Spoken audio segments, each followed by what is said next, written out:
2월 11일 KMA 뉴스브리핑입니다. 신종 코로나 바이러스의 존재를 세상에 처음 알리고 사망한 중국인 의사 리원양. 전 세계적인 애도 물결이 일고 있는데요. 우리나라 의료계도 그의 용기와 희생을 기리고 있습니다.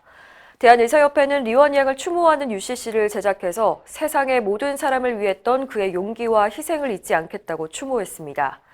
박종혁 의협 대변인은 의사 리원양은 주저없이 진실을 말했고 그로 인해 고초를 겪어야 했다며 국경을 초월해 같은 의사로서 진심으로 안타깝다고 말했습니다.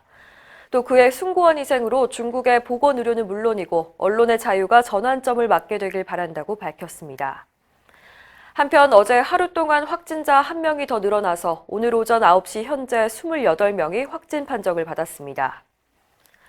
신종 코로나 바이러스 감염증의 확산을 막으려면 병원에 온 환자가 해외 위험 지역에 다녀왔는지 확인하는 게 꼭 필요합니다.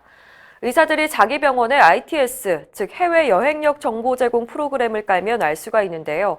건강보험심사평가원에 따르면 9일 현재 국내 요양기관의 97%가 ITS를 쓰고 있습니다. 사실 이 시스템은 평소엔 별로 필요하지 않아서 한 절반 정도만 이용하고 있었는데 코로나 사태 이후 환자가 중국을 방문했는지 여부가 중요해지자 의사들이 자발적으로 활용하고 있습니다. 신병원은 짧은 시간 내에 ITS 이용이 확산된 것은 의료기관의 적극적인 참여 덕분이라며 감사의 뜻을 밝혔습니다. 정부는 현재 신종 코로나 바이러스의 경보 단계를 경계 수준으로 설정하고 있죠. 4단계 중에서 3단계에 해당하는데 가장 최고 수준은 심각 단계입니다. 의협은 그동안 정부의 총력 대응을 촉구하면서 경보 수준을 심각 단계로 높일 것을 요구했는데요. 그럴 만한 이유가 있습니다. 심각 단계가 되려면 신종 코로나가 전국적으로 확산할 조짐을 보여야 하는데 광주와 군산 등에서 확진자가 발생하고 있는 현재 상황이 그렇다는 겁니다.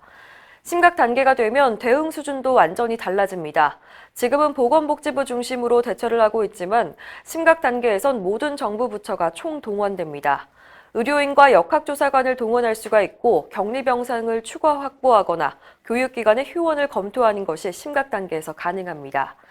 대한의사협회는 이미 3일 심각 단계로 격상할 것을 요구했지만 일주일 넘도록 정부는 묵묵부답입니다.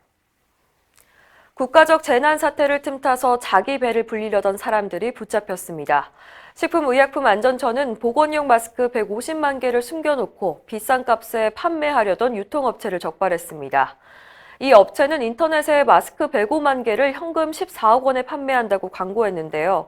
고속도로 휴게소에서 몰래 팔려다가 현장에서 단속에 걸렸습니다. 마스크 재고가 39만 개나 있는데도 품절이라며 폭리를 취한 업체도 적발됐습니다. 정부는 국민 안전을 볼모로 한 폭리와 매점 매석 행위를 엄중하게 단속하겠다는 방침입니다. 신종 코로나 바이러스 사태가 의료계 행사에도 영향을 미치고 있습니다. 매년 이맘때면 전문 과목별 학술대회가 집중적으로 열리는데요. 올해는 찾아보기가 힘듭니다. 안과학회가 9일 열기로 한 충계학술대회를 무기한 연기하는 등 일정을 바꾸고 있고 규모가 큰 국제학술대회 일정도 조정 중입니다.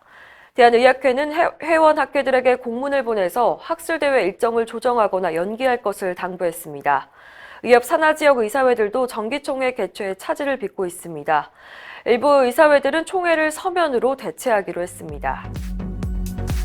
이상으로 뉴스브리핑을 마칩니다. 자세한 사항은 의협신문을 참고하시길 바랍니다.